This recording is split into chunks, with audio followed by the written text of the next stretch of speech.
Arm yourself with specific knowledge, accountability, and leverage. According to Naval, there are 3 things you need to have in order to get rich: specific knowledge, accountability, and leverage. This is how he defines specific knowledge. Specific knowledge is knowledge that you cannot be trained for. Specific knowledge is found by pursuing your genuine curiosity and passion rather than whatever is hot right now. Building specific knowledge will feel like play to you, but will look like work to others. When specific knowledge is taught, it's through apprenticeships, not schools. Specific knowledge is often highly technical or creative. It cannot be outsourced or automated. The whole point of building this specific knowledge that Naval refers to is to make it so that what you do for your company cannot be easily replaced. A perfect example of specific knowledge would be Warren Buffett and his job as CEO of Berkshire Hathaway. There's nobody that has Buffett's specific knowledge. He is the master of investing, capital allocation, and managing the CEOs of his various subsidiaries. Part of the perceived risk involved in investing in Berkshire stock is that once Warren Buffett stops being CEO, whoever replaces him won't have nearly as much specific knowledge as Buffett, and the business won't be as successful. Now, Warren Buffett is an extreme example of specific knowledge, but another way to think about specific knowledge is a rare combination of seemingly random skills and knowledge that not a ton of people possess. This YouTube channel is a small example of that. Picture 3 overlapping circles arranged in a Venn diagram. Now, I have knowledge of investing because that's what I do for a living. I have spent thousands of hours learning and practicing the craft of investing in a professional setting. I also really enjoy video editing, and animation has become a bit of a hobby of mine. In addition, teaching people new things has also been something that has come naturally to me. I actually have considered becoming a college professor one day. The number of people that possess any one of these skills is high. However, very few people possess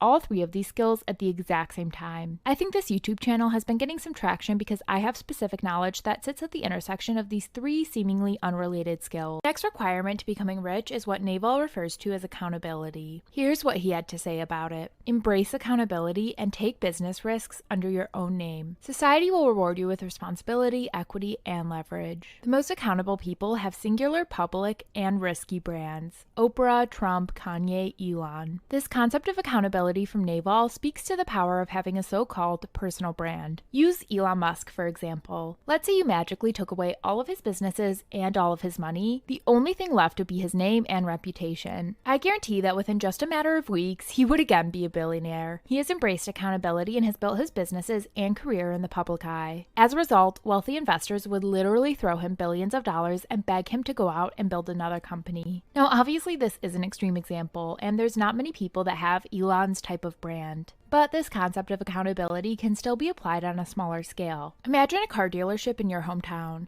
Let's just say this car dealership is owned by a guy named John Smith. He plasters his name all over the building. John Smith Car Dealership. Let's just say this guy provides great service to his customers and never rips anyone off. He acts with transparency and honesty in an industry that has plenty of people that don't. As a result, everyone in that town would want to go to him to purchase a car. Even if a natural disaster came and destroyed his entire business and bankrupted him, it wouldn't be long until he is back in business and successful. This is because John Smith has built a reputation as an honest and fair person to purchase a car from. This is the benefit of quote-unquote embracing accountability, as Naval puts it. So now we know getting rich requires specific knowledge and accountability. This brings us to the third requirement: leverage. Now, when most people think of leverage, they think of debt. That is a form of financial leverage, but Naval defines leverage differently. This is how he defines it. Fortunes require leverage. Business leverage comes from capital, people, and products with no marginal cost of replication, code, and media. Let me explain what I mean using a simple equation. Input times leverage equals your output. The input is the amount of time and effort you put into doing an activity. This is usually measured in hours. The output is how much value is created, usually measured in money. The leverage variable is what determines how much output is created by the amount of input. Now, don't get caught up in the exact numbers of the equation. Instead, focus on how the leverage variable impacts this theoretical equation. Let's say we have 2 people, Jack and Jill, and let's say both Jack and Jill put in 8 hours of work a day. That is the input in this equation. Let's say Jack is working in a low leverage activity. Let's say the leverage factor is 5. That means Jack's 8 hours of work, the input, has created 40 units of value, the output. But on the other hand, let's say Jill is working in a super high leverage activity. Let's say her leverage factor is 500. This means her 8 hours of input created 4,000 units of value. Now, don't get too concerned with the exact numbers. These numbers are purely for illustrative purposes. What is important to understand is the concept of how not all activities are created equal from a leverage perspective. You want to be working in high leverage activities if you want to get rich. Most people think that if you want to get rich, you need to work more. However, what most people miss is that this is just one part of the equation. The amount of leverage in your given activity can matter way more than how much work you put in. This is why a laborer at a construction company and the construction company owner can both work the same hours, but the owner of the company produces way more output in the form of wealth. That is because the owner of the company is engaged in a higher leverage activity. This concept of leverage isn't just for entrepreneurs. It's also super important for people who are employees to understand the concept of leverage. We will get into this more soon, but as an employee, you want to get closer to points of leverage within the business you work.